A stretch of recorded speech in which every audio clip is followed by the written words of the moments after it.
সাকিবের সাথে কম্পিট করার জন্য যেরকম তৈরি হওয়া উচিত ছিল সেটা তৈরি হয়নি। আপনি যদি খালি পোস্টে গোল করেন এটার মধ্যে কোনো কৃতিত্ব নেই। আমি নিজের ছবি দেখতে যেতাম না, আর একজনের ছবি দেখার তো প্রশ্নই আসে না। আমি বিশ্বাস করি সে তার প্রতিদ্বন্দ্বী তৈরি হতে দেয়নি। মানে একটা সত্যি কথা বলতে গেলে একজনের বিরুদ্ধাচরণ হয়ে যাবে, সে দুঃখ পাবে। প্রত্যেকটি ঘরে ঘরে মার্শাল আর্টের শিক্ষার্থী থাকা উচিত। ওইরকম আমার ছবি দেখা হয় না, যেহেতু ছবি দেখা হয় না। সো আপনি যে প্রশ্নটি করেছেন যে এই যেসব ঈদের ছবি আসবে আমি কোনটা দেখবো বা সেই ধরনের মনোবৃত্তি আছে কি না, না। আমি নর্মালি আপনারা যেহেতু জানেন যে আমি যেহেতু ফিল্মে হিরো ছিলাম, আমি নিজের ছবি দেখতে যেতাম না।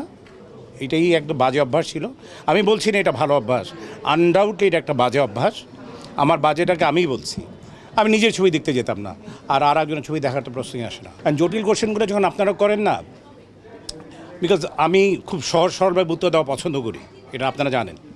সো ইন ট্রু সেন্স আসলে আমাদের প্রজন্মটা যাওয়ার পরে, আমি মান্না সাহেব, রিয়াজ, ওই গ্রুপটি যাবার পরে যেই রকম হিরোদের তৈরি হওয়া উচিত ছিল, ইন ট্রু সেন্স আমার দৃষ্টিতে সেই রকম তৈরি হয়নি।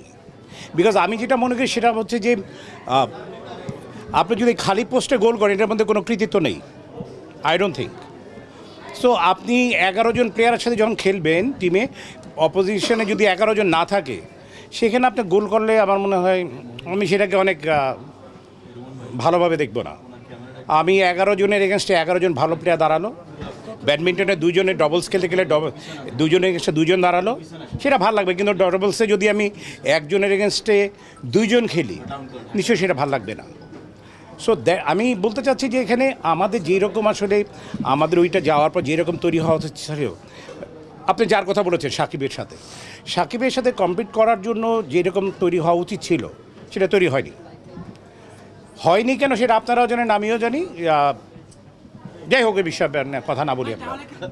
আপনারা প্যাচ দিচ্ছেন আমি জানি, এই জন্য আমি যত চেষ্টা করি আমি প্যাচের বাইরে থাকতে চাই। তারপরও বাট কিছু কিছু সময় you have to speak the truth. আমি বলছি না খালি পোস্টে গোল দিচ্ছে, এটা সম্ভব না। বিকজ আনডাউটলি বলবো যে হি ইজ ব্লেসড বাই আল্লাহ, নাহলে এই জায়গাটায় যেতে পারতো না সে। বাট একটি সময় ছিল তার প্রতিদ্বন্দ্বী ছিল, তারপরে আমি বিশ্বাস করি সে তার প্রতিদ্বন্দ্বী তৈরি হতে দেয়নি। কেন দেয়নি সেটা আপনারা জানেন, আমি বলবো না।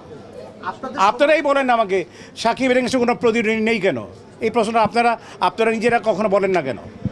সব সময় আমি বলি প্লিজ, যেহেতু আপনি প্রশ্ন করেছেন, সব সময় আমাদের উপরে কেন ছেড়ে দেন? আমি সবসময় যেটা বলতে চাই সেটি হচ্ছে যে pain is mightier than the sword. এটা আমরা সকলেই জানি। আপনাদের লেখনির উপরে কোনো কিছু হতেই পারে না, আপনারাই তো কখনো কোনো কিছু লেখেন না, শুধু আমাদের উপরে ছেড়ে দেন। আমরা কেমনে একটা কথা বলবো সেটাকে ধরে আরও 10 জনে কেমনে গুতাগুতি করবো, আমরা সেই চিন্তার মধ্যে আমরা থাকি। বাট আমি মনে করি যে কোনো রকম কারো বিরুদ্ধাচরণ না করেও অনেক সুন্দর কিছু লেখা যায়, আরেকজনের ব্যাপারে কথা বলা যায়। সেটার পাশাপাশি কেন তৈরি হয়নি এই ব্যাপারটি যদি আপনারাও কিছু কিছু সময় বিশ্লেষণ করতেন বা আপনারাও এটা নিয়ে যদি অনেক লেখালেখি করতেন, তাহলে এই শূন্যতা তৈরি হতো না কখনো। First I am grateful to Allah, then আমার শ্রদ্ধেয় বড় ভাইয়া সৈলানা ভাইয়া, দেন আমার উস্তাদ, অ্যান্ড তারপর আমার যাবতীয় যা কিছু আমার ছেলে ওয়াইফের পর সবই হচ্ছে আমার কারাতে ছাত্রছাত্রীরা। অল আমার সব কিছু হচ্ছে ওরা। আমি কোনো জায়গায় গেলে পর ওরা ছাড়া আমি যাই না, আমি খেতে বসলে ওদের ছাড়া আমি খাই না। আমার একটা জায়গায় আমি গিয়েছিলাম, যে কোনোভাবেই হোক একটা সন্দেশের মতন ভাগে পড়েছিল, আমরা 11 জন ছিলাম আমার ছাত্ররা। আমাকে তারা বলছে যে ওস্তাদ আপনি একা খান, আমি বলছি না একা না, 11 টুকরা কর। 11টা করে 11 জনে খেয়েছি আমি সেইভাবে চলা পছন্দ করি। এই যে এখানে আসে আমার ছাত্ররা কিন্তু আছে, আমার সাথে 10 জন আছে, কিন্তু মানে আমি কোনো জায়গায় যাওয়া মিন্স আমার সাথে 8-10 জন ছাত্ররা থাকে। মানে আমার মেইন কথা হচ্ছে আমি ওদের সাথে থাকতে ভালোবাসি, ওরা আমার সাথে থাকতে ভালোবাসে। মানে একটা সত্যি কথা বলতে গেলে একজনের বিরুদ্ধাচরণ হয়ে যাবে, সে দুঃখ পাবে যে রুবেল ভাই আমার বিরুদ্ধে কথা বললো। বিকজ অনেক সময় সত্যি বলতে গেলে না অনেক সিনারিওটা বেরিয়ে আসে। বাট এখন যেই প্রশ্নটি করেছেন, আমি মনে করি এটা আমি সর্বসময় বলে এসেছি, সর্ব জায়গায় আমি বলেছি যে আনডাউটলি আমাদের প্রত্যেকটি ঘরে ঘরে মার্শাল আর্টের শিক্ষার্থী থাকা উচিত। স্পেশাল আমি মনে করি প্রত্যেকটি স্কুল কলেজে, যেমন চায়নায়, জাপান, কোরিয়াতে কম্পালসারি হচ্ছে কারাতে জানতে হবে আপনাকে।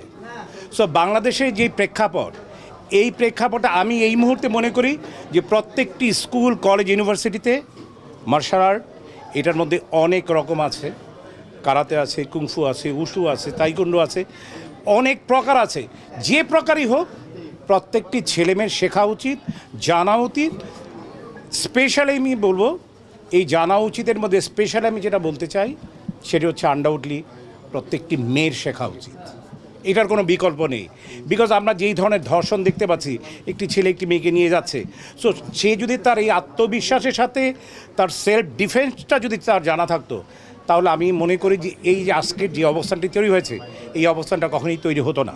ওয়ালটন আবারও মিলিনিয়ার অফারে ওয়ালটন ফ্রিজ কিনে আপনিও হয়ে যেতে পারেন মিলিয়নিয়ার। ঈদ নিয়ে যদি আপনি স্পেশালি কোনো পরিকল্পনার কথা বলেন তাহলে বলবো যে এটা আমার কোনো স্পেশাল কোনো পরিকল্পনা নেই। মানে সিম্পলি সকালবেলা আবার ওঠা, নামাজ পড়তে যাওয়া, আর কম্পালসারি যেটি সেটা হচ্ছে যে মার কবরে যাওয়া এবং আমার শ্রদ্ধেয় বড় ভাইয়ের সাথে দেখা করা। এটা হলো মাস্ট।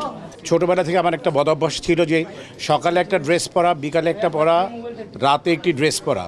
এটা মাঝে মাঝে মনে হয় যে এখন তো মনে হয় সেই রকম হয় না, তাও কেনা হয়। কিন্তু ওই ছোটোবেলার যেই অনুভূতিটা সেটা বড় হলে আনডাউটলি একই রকম থাকার কথা না। বাট স্টিল দেন আমি বলবো যে ওইটা মিস করে সময় সকালবেলা একরকম ড্রেস পরে খেলাধুলা করা, ওইটা মনে হয়ে যাওয়ার পর আর একটা ড্রেস পরা।